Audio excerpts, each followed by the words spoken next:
Hello everybody, welcome to another episode of Erickson TV, courtesy with Lauren. Hello Lauren. Hey everybody. Hey Lauren, I thought I would title this episode "The Apple in Their Eye." Okay.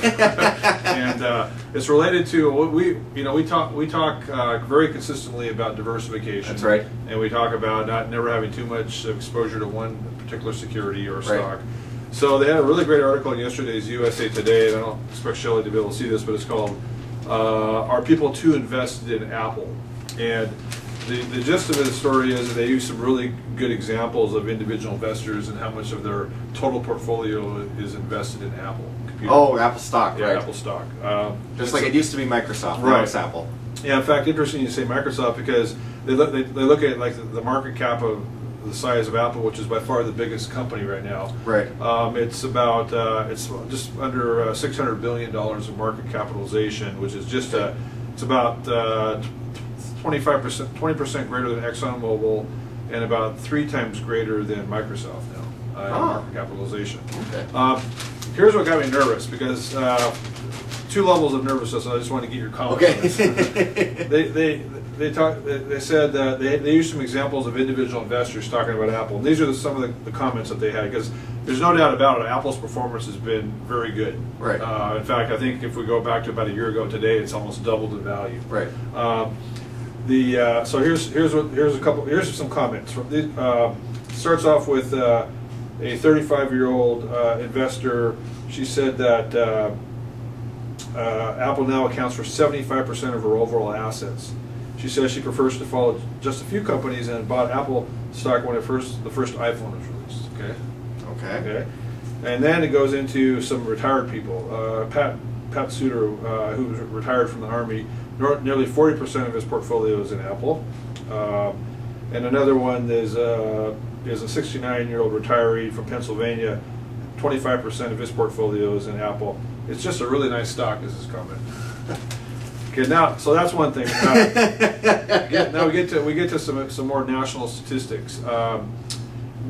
This survey said that nearly 17% of all individual investors own Apple shares. Okay, that's fine. Okay, but they said of the Apple investors, on average, nearly 17% of their total portfolio is right in one stock, which is quite a bit. That's a lot. Okay. So that's something individual based, and of course, then they said TD Ameritrade's #1 most traded stock on a daily basis is Apple. Apple, right. So this is what got me really nervous, because I understand that we hear all the time about individuals, writing it and making great gains, and then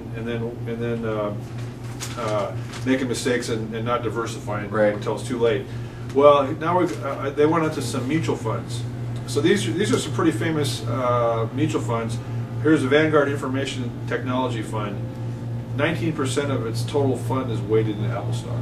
Right. And then we'll go to Fidelity Select and Berkshire Focus are both at about 23%. Jeez. Okay. So what do you think about that? Well, folks, having all of your money in one company's stock and then some cash, that's not a diversified portfolio. Actually, Microsoft is a really great example. Right when everyone was buying Microsoft, they're still a big company. Right. They're still huge.